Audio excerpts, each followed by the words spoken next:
And good morning again. Welcome to another episode of Morning Coffee with Marcaida. And I'm fresh from coming over from Orlando, where I spent the weekend doing a seminar with the Kali Evolution Trio featuring Ray Donaldo and Jared Wihongi.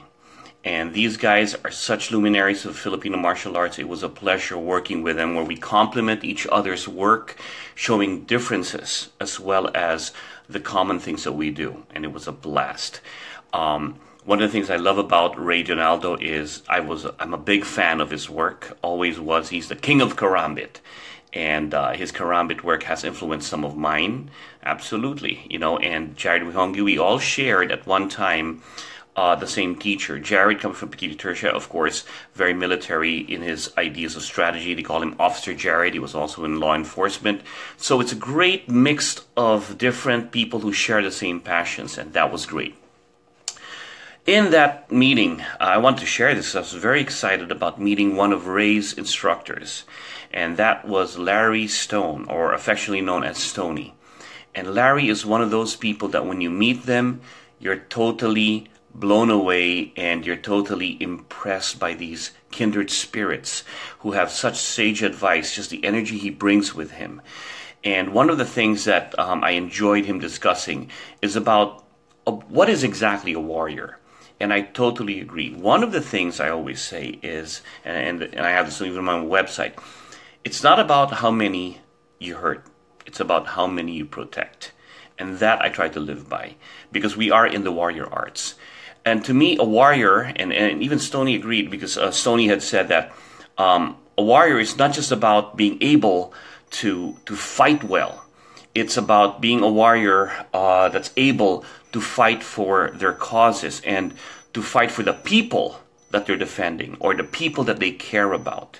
It's all about caring for that, going past that. And I agree. To me, the warrior arts are about who you are in terms of how you use it.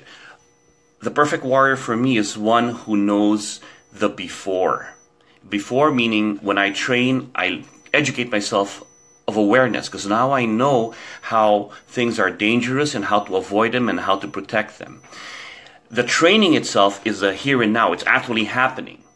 Then you have to have the afterthought, the aftermath of the warrior thing.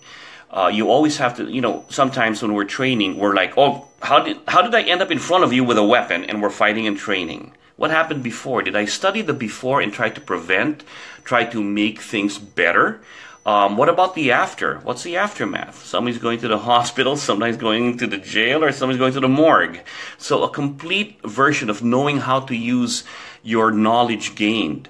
And even a step further in talking with Stoney, it's about also caring about your cause.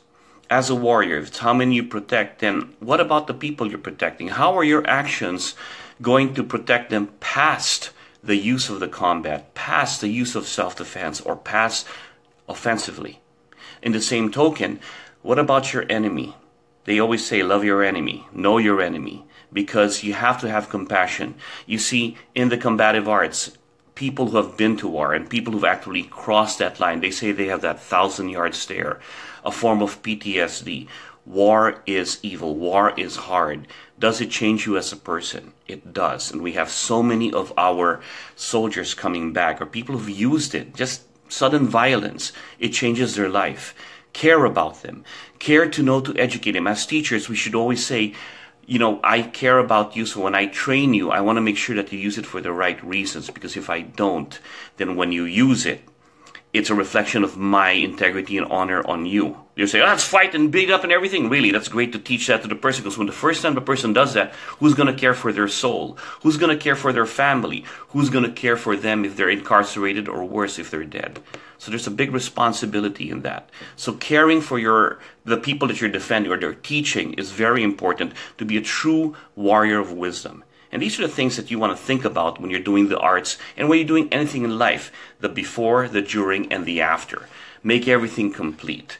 And these are the things that I hope that as instructors out there, as people, and a common thing as you're doing stuff, as you're living every day, think of the before, during, and after of everything else. Be the perfect warrior. Care about the principles.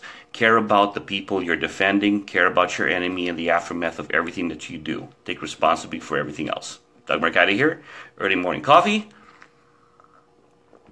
back to the grind. And this coming weekend, the Way of the Karambit in New York City. See you all. Take care.